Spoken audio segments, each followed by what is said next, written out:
بی تو مهتاب شبی را همگان می دانند. بی تو مهتاب شبی را همگان می دانند. همگان شعر دو چشمان تو را می خوانند. تو که از کوچه غمگین دلم می گذری،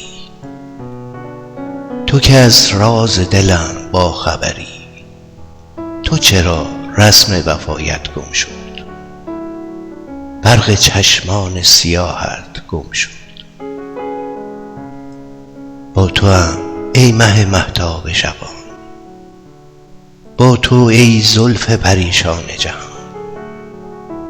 بی تو صد خاطرم گریان است، بی تو اشکم شاعر باران است. بی تو دیگر نفسم بند آمد، قافیه یک دل خوش سیری چند آمد. بی تو جوی دل من خشکیده است، بی تو هر شاخ بنی ریشه از باغ دلم برچیده است. بی تو مهتاب نهان است ز ابر، ابر غم باریده است.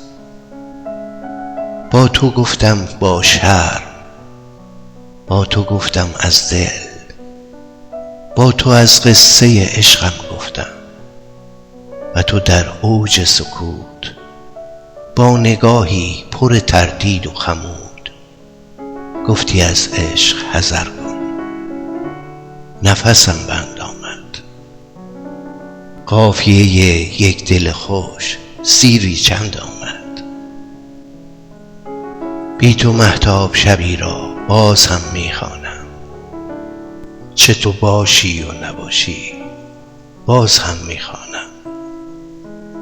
بی تو صد خاطرم گریان است، بی تو اشکم شاعر باران است. بی تو اشکم شاعر باران است.